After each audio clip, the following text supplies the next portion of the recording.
tornado. Unless go wama vie wa yo oto. So na so like be. Na emi ogbe ogi me ba Iyore. Deba na mi ke gbe na Roland Deko. Roland Deko we. Wa gari digwe. Venu ya bani ma ve we ri ave ya bano we wa amana bano we wa ve oni oge no. Keke nu ri aje. Oye Abuja uje o. Oye Kogu uje o. Roland Deko ojo we. Ave bano we wa. If you have a we point Z, when we are J motor ya woman no here. Ya Luima, ya see a veggie my yagbe because what's here. They top of when one, and then I no soon over yoga soon over when my one. In my time, I do not tie Roland Decoy. Why one me point Z, points of ya who are tap ya piok ya way. When no one no sick away ya points in everywhere. When we are Louis when we are Bania Wabadesoe, when we are Gia Guno here, when we na egu we, or Sia me no bado. Any Kaoga Arie, Latia Wege go, or Serona Filema Code. But why get battle, na battle, I let Kaludo, I can do miotoy. Not only who I came miotoy, na well.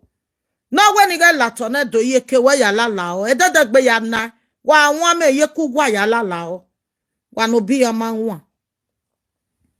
Echo saloba ya nenu nana. O dolebo, o riavo, o yo tornado, o dolebo, o sio tornado. Esa gyo ma eromo bo. Na ya be wike panye doni da mamu me ye police station one day. Imakawa moka one day. Roland Deko na we ni hedo jime ya ke position ge Roland Deko. Gewe, mabuwe na yoba. Gewe. Evni atalele we my music video. It only be me ba me because any na ka keni me ata. E wanna give away me running. Because God really fights for me. God really puts my enemy to shame. Rolando ko ga ime we ya nwa me wa pay me millions. O ka kenu pay pa. Rolando ko e pa pay go. Millions of millions who are pay. It must some junuta. Organ where ya many without umateke permission with Boma. Ume right. Igor Rere or waka can one a social media president. You are a disgrace in you who high no back. Keke no where they are then we take what jay our gagawe. Cause some down. You were so wicked. Silo point Z. A silo point Z over a Roland Decoy. Well, iya no rebo o e duoni. Iya no rebo. Ogi jore no ro. Ame wogi jore no ro. Unjoro zagu wayawa. Abori ya woni roto ne du waga jore. Kemi no wagi na fie for wana ne. Ijore rame bije me eme. Waga jore o. Waga jore ye. Anybody no give for one and ever tornado. No give you my zese. No give you one my young one me badanea. No give you picture money that we boario double. No give our banje ma. No give you picture malele yakia. Uga one me aga me uga no ma tornado. Umozoni tia joko. Oga gbeju wa beru oga gbeju ba wo bijuwa. Aga ko wa ba no binya wo wina. E mota ga mejo bono uje do okpoluwa ya ladian. Ide no poko ga mejo bono uje do okpoluwa ya ladian. Owo kan kian, ejo ma kian, ededo kian. Keke nu riri aje. Etu won yin ya oba ya no eri agbon eti ni oge ya. Eti omo bo no giro toni. Oki anzo veju wa ya gbe. Koma no give me sign na yari abo. Koma no give me sign na yari abo. Koma no give me sign na ya kyo denu dan. Aga mi egugwa no ma. Wana wenu wate do jo awo dolebo. Wado change destiny ya. Wana mu kwase wa bege satellite man we e mona ni laji abebo ku no. Wana wu wa ya we bodan. Eboni oga eni ka oga ya ton oga ya ju wa wu neku. Eni ka wa ya fie kegbuwa o. O pegi no ko gino no give ya we webo. No give piche mojo wa we webo. Agbagu ya ave seto. Ami oru okpa ne agbagui ne be webo ugwonu ri eni oma ni ugwonu ri ari ogo uga nwa me mi no kwa ga degbo ohun eru ni na nu na ugari ebe nu meje uga mi okwo balo begbe no ri epiche gbe gari ogwa be webo no mu eme gbe gyo bobo gwa no matter mi no ma ni riri uwe mujo sabo emeken otona na bigwa gwa ma mujo bobo no bogba oge nu gwa we manu gwa gbagui be webo ameken na gui Oma tagbera gbije ni ravi ju egbe. Oma be tagbera gbije be nugo ebe gbuwe. Kemi no mariri ya gie we uwe mi rokpa. Aga ku we bo gwa oma de mi no ria. Uga ka ye bo ma wina. Ogwe nu rie biye ni ye ne wegbe. Uga ka mi mo to ma wonu mo moti ye ni ye mune. Okay? A be sunu oma na mi we mi oga to saloba ya rie fin agbe nu e. We ga me nwa unwe ge to ala no that level.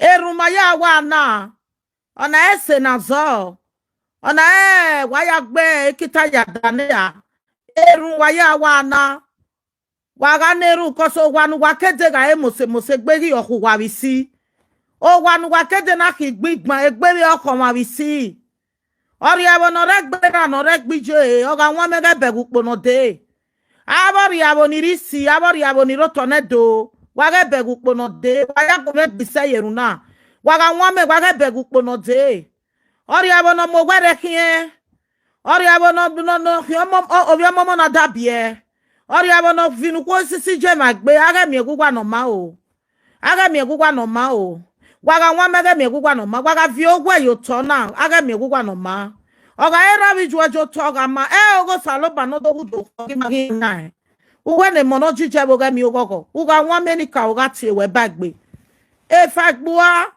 eni ka oga juwa eti Jesu Kristi no do mi mafa ise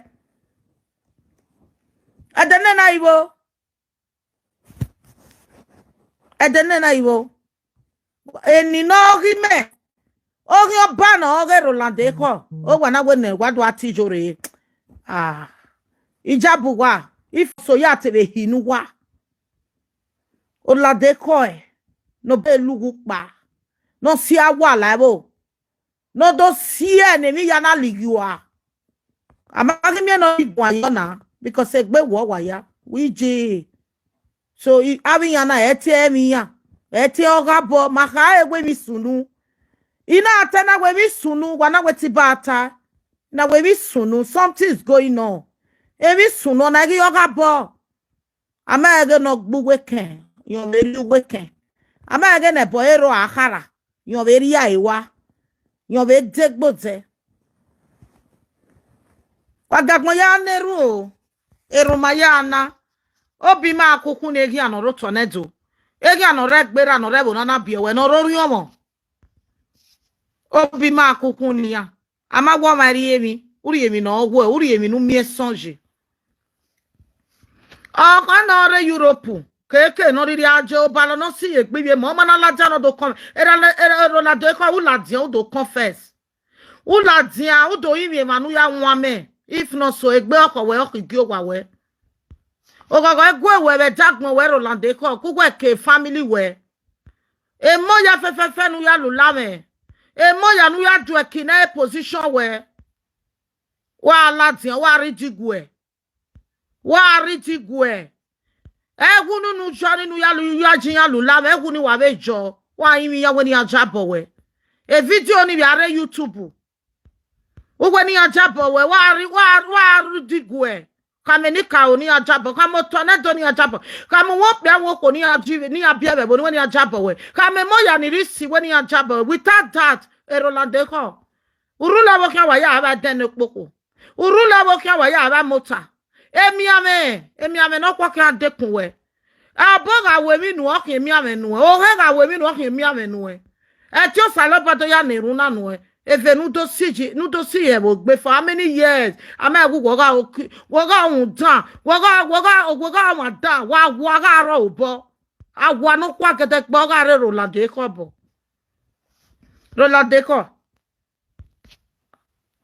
amenu won wo to ne do ni o ka gbo e o amenu won o ka gbo e o O wa nu me votone to na were gbe wenu rigo bugwe. Ero la de ko igo mi am o ga e. Igu gu o ga e. Ige baby o ga e. Iga sidete o ga e. Ko wa nuju ibia do ya boyo tonedo. Una were gbe wenu mi ya go. Wa gume me message na gero la. Ero la do ko we. Iga mi ame wa e. Ebe na ta ese. Wa do imi mo ya nu ya lulame. That is the only solution for you. Uwe imi edo, uwe imi agbon ya. Ogi ma magitana. Eba ma hi ave togi ma. Ebi ni ma nidi wo bo we ni. Ebi ni me nidi ni wa gari digwe. Okay, enya ni ka ave ni dogi ya. But eva nu ja nwa me wa gari digwe. Aga wo agbon gbere pe ma we. Apa women no What igore ne wa pay damage. Who pay talk back. Because you were so wicked, silo point Z. Undan no level. In time when I wege we mama me, imatama wo ga we tipat na ge we mama. Susu we ege we mama ma go ve ma via wege we u awe mi okwe veni. Ugele mi one. Ugele mi ona. Na ya bi mera wo to me mi oru okpa na ewe eri ode nu ya bege wo salo bo apologbe. Cause why ya gba me na e. Why ya sobo be kwa ma no makeke cause wo sietin ya. We awara obo. Umana imi ane wa mi o. E worry eminu ji eke ko ni o fi eke gbo e. Eminu mo tinya ni o kan fi eke gbo e.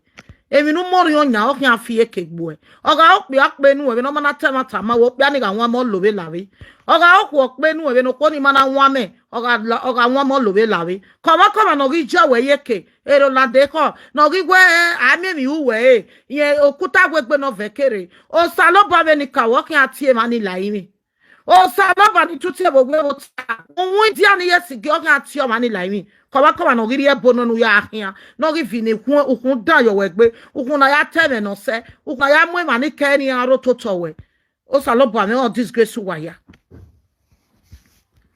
Mo ri gogo se. O si eni na wa relax wa se na iwa ya jigwe. Wati ebo jori e wo la de ko na beating ya be. E izobo, ma bebe life we. Utete na gabi gugwa ha. Ebi na wu wa ya ma wi jore e. Eba no wa ya wa me ni lega be niki. Ono na from the house, direct from the king. Aya ku wala dia. Ebi na wi ya ni wa me e, it's not from the king. Ma bega me no saloba ya we mi ye. Ogi oba no watie me e, it's not from the king. It's from the wicked people, the destroyer of Edo Kingdom. The witches and wizards. The evil ones. They wanted to turn the good to bad. They wanted to turn on that level to Oriawo. God will destroy all of them. Our ancestors will never forgive all of them. Because we no masunu do wa do murebe guwa. Amana gbodajo if you want wa bi eyan very ebuku. Iya wo mi ke ajin ya kun oba. Wa magwa lo to ewe Wetin, ugu jeze, ugo bi ezokin. O magwa lo to o ma mi ototo ewe o. Ona mi no sunu gi oga ba wa ga ko wa gwa lore e o. Wana akodukun gwalo wana akoye gwalo wana akewe bo gwalo shame of all of na awu wa no wa obo awu wa no wa ohe awu wa no wa tinwa van awu wa no wa kwakwe bo no ma shame all of na be zero shame all of na kenira we bo keniro wa no wa obo wa ohe shame all of na we no we bege oge money re we bo pa wa bege mi no ya wu wa bege keneze lugu pa be bo na biwa so pay money re webu mo mama o ma no re webo gi wa wo pope de mi no gi pope wu wa ma bege mi no pope wu wa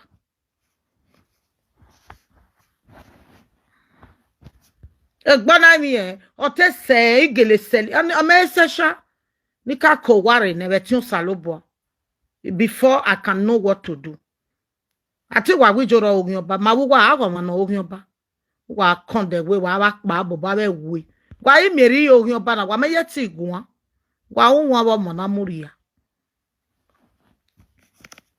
inwele re gbelu wa gbon ge na wa be na ya declare ogun oba e this is taking ogun oba ogo ki owo ma mo ma I ma so wa gwa le view me mi wa mi le view ijore me yin ma o wa ya solo ba o saloba no forgive you wa no ma ulele me ba na lele ba no ya gun ayo Saloba no forgive you wa. Egbe me wo wa ya na. Play.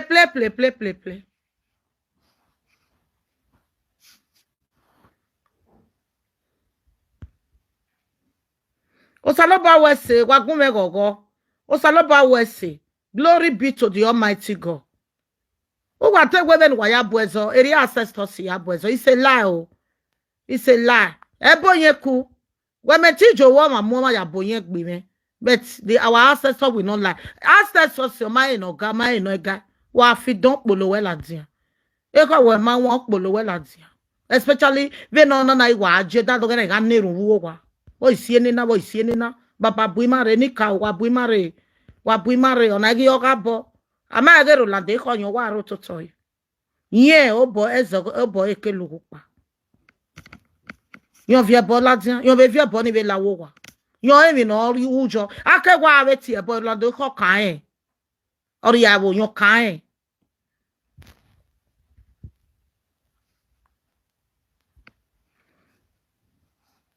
no matter Osi anagbona we lo wa. Anybody no harm and no geri ave who when no we. In the mighty name of Jesus. We ga we bet your man no